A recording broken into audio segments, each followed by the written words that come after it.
Moje meno je Zuzana Kierulfová, som architektka, som členkou občianskeho združenia Artur. Je to skrátka Architektúra pre trvalo udržateľný rozvoj. A už roky sa snažíme ukázať ľuďom riešenia, ako treba stavať, ako treba robiť architektúru, aby bola udržateľná. A v súčasnosti máme aj ďalšiu úlohu, vlastne musíme sa snažiť ukázať, ako robiť architektúru, aby reagovala na zmenu klímy.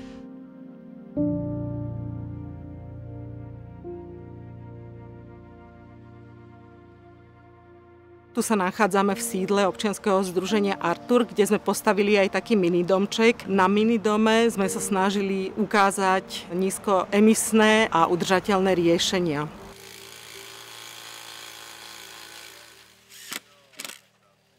Venovali sme sa 3 hlavným témam, a to sú materiály, teda nízkoemisné materiály, nízkoemisná prevádzka a potom venovali sme sa okoliu a adaptácii na zmenu klímy.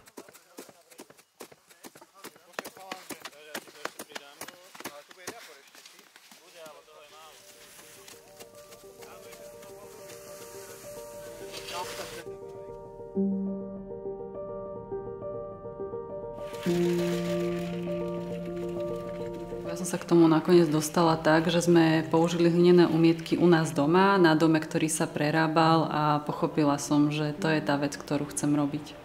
Pokiaľ si mám predstaviť povrch stien, ktorý je mi najbližšie v tom interiéri, tak si určite zvolím ju, pretože ten materiál, keď aj na stavbu je použitý ekologicky a zabalíme ho do finálnej plastovej vrstvy, tak pre mňa význam nemá. Keď je ukončený prírodným materiálom aj na samom povrchu, tak si myslím, že je to veľmi dôležité a príjemné. Pri spracovaní hliny sa nevyužíva až také veľké množstvo energie. To znamená, že vieme si ho získať na mieste stavby, tým pádom uhlíková stopa, ktorá je zabudovaná do stavby, je minimálna. Hliny existujú v rôznych farbách. Nie je to polárna biela, ale taká prirodzená biela slonová kosť, a tá hlina, keď sa zmieša s bielým pieskom, vytvorí veľmi pekný farebný odtieň, ktorý je oku lahodiaci. Pokiaľ by sme chceli mať odtiene modré, zelené, existujú rôzne oxidy kovov, ktoré sa dajú do tej omietky primiešať a získame pekné pastelové odtiene aj do detských izieb, aj do moderných interiérov. Hlina má veľmi veľkú výhodu, pre mňa najväčšiu v tom, že pracuje s tou vlhkosťou a vytvára ideálny priestor v interiéri. Ale čo sa týka tej vizuálnej veci, mám ju veľmi rada, pretože na pohľad pôsobí veľmi mäkko, veľmi príjemne, nemá nejaké ostré hrany a ukončenia, naozaj, že dá sa spraviť veľmi, veľmi pekne a pôsobí prirodzene.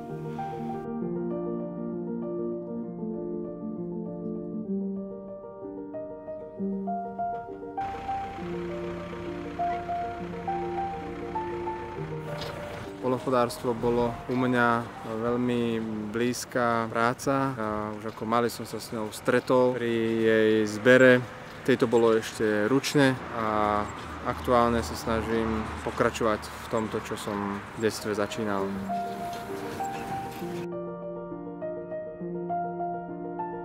Slama ako prírodný materiál je teda vedľajším produktom a jej využitie si myslím, že je čím ďalej tým viac aktuálnejšie v tejto dobe, kedy je potrebné znížiť uhlíkovú stopu a hlavne pestovanie pšenice na slamu je takmer vždycky vedľajším produktom, takže nie je to zámerná činnosť, ale vieme z takéhoto kvázi odpadu tvoriť nové dielo a myslím, že to prírodné staviteľstvo sa bez slamy nezaobíde.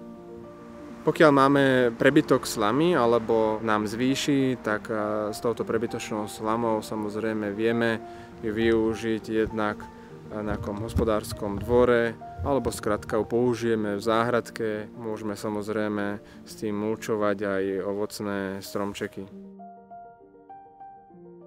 Keď je vonku zima, tak slama by stále si mala držať svoju plus minus rovnakú teplotu.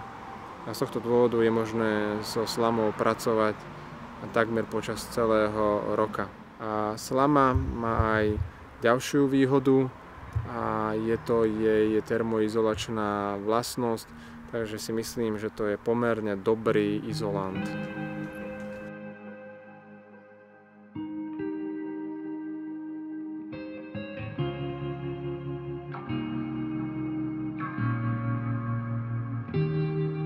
Pritiahlo ma to hlavne tak, že som sa zaujímal o svoj vlastný dom, že čo by som chcel vlastne stavať. K tomu patrí aj hlinená omietka, prípadne vápená omietka. A toto ma zaujalo najviac, lebo vlastne tie omietky dávajú tvár tomu domu, tomu priestoru. Takže vlastne, poviem v úvodzovkách, že skoro jedno, čo je pod tým, ale človek sa pozerá na ten povrch, čiže to malovka, alebo je to proste štuk. A toto ma na tom najviac zaujalo, tak keď som sa vrátil zo zahraničia, som sa začal do toho trošku hlbšie ponárať, vzdelávaním, samozdelávaním, bude toho dneska celkom dosť. A v rámci tohto som našiel kurzy v Arture, tak som sa tam prihlásil a odvtedy vlastne idem v tom naplno. Pre mňa hlavne je to ekologický materiál, ktorý sa dá použiť v podstate bez ozvyšku, čiže skoro nevytvárame odpad. A tá ekologickosť spočíva v tom, že takmer nulové náklady sú na výrobu, v podstate sa dá nakopať v okolí domu a použiť na omietky alebo dokonca aj na stavbu. Dobre pracuje s vlhkosťou, že keď je nadbytok, tak ju príjme do seba veľmi jednoducho a rýchlo a keď je málo v priestore, tak ju vyparuje smerom do priestoru. Samozrejme do určitej miery, do ktorej to dokáže a udržuje tú klímu takú, aká by malo byť, v ktorej sa dobre žije a dýcha.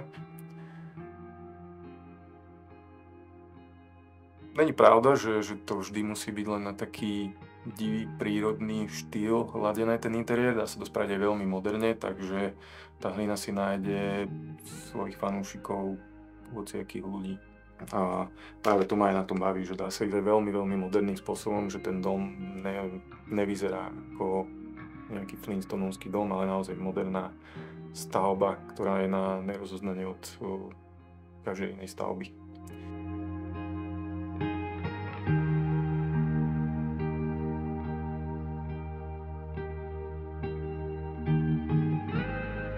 Má to zmysel jednak robiť osvetu medzi zákazníkmi, medzi klientami a jednak medzi študentami, pretože v súčasnosti učím na fakulte architektúry a práve toto know-how posúvam ďalej novej generácii mladých ľudí, architektov, dizajnerov, ktorí by mali o týchto veciach vedieť. Primárne sa venujem ako materiálu drevu. Drevo je môj prvý a respektíve prvotný materiál. A robili sme o ňom aj výskum, zisťovali sme, ako vplýva na človeka. A drevo nie len, že zabudováva CO2 ešte počas svojho života, ešte keď je stromom, ale aj pri jeho výrobe sa nepoužíva také množstvo chemikálií alebo nejaká veľká spotreba energie, takže má ozaj veľmi dobrú uhlíkovú stopu. A je neporovnateľne v tomto smere lepšie ako iné keramické materiály alebo materiály, ktoré majú podobnú pevnosť. Zároveň je to materiál, ktorý je veľmi príjemný a vytvára veľmi zdravú mikroklímu v priestore. Preto sa ľudia tak dobre cítia práve v priestoroch, ktoré majú použité veľa dreva alebo v kombinácii s inými prírodnými materiálmi, pretože má ten priestor optimálnu vlhkosť, má nízke množstvo VOC emisí a vytvára to útulnú atmosféru. Nedokážete vytvoriť útulný interiér studenými keramickými materiálmi. Jednoducho tam potrebujete mať prírodné teplé materiály a plus je tam veľmi príjemná haptika, že sú to materiály, ktoré sú veľmi príjemné na dotyk a vytvárajú potom celkovú pohodu.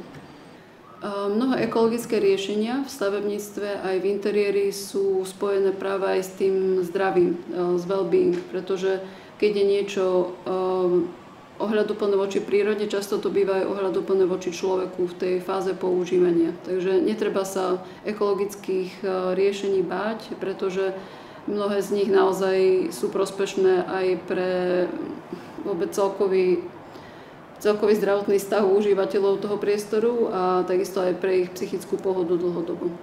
Takže má to svoje veľmi pozitívne stránky, aj tie zdravotné, aj na tej fyzickej, aj na tej mentálnej úrovni.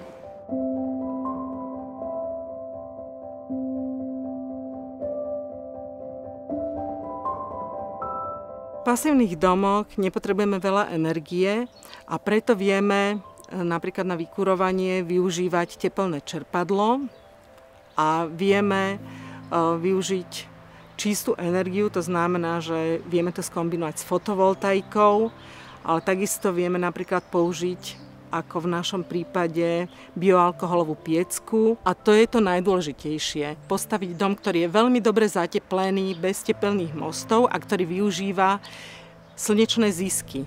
Je to koncept pasívneho domu. Na tomto minidome sme chceli ukázať, že je potrebné stavať domy v pasívnom štandarde. Je dôležité spraviť dom tak, aby bol rezistentný voči výkyvom počasia.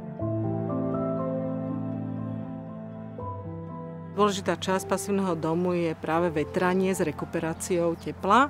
To znamená, že vzduch, ktorý odchádza, odovzdáva teplo vzduchu, ktorý prichádza. Toto vetranie s rekuperáciou sa používa najmä v zime, aby sme nestrácali veľa energie.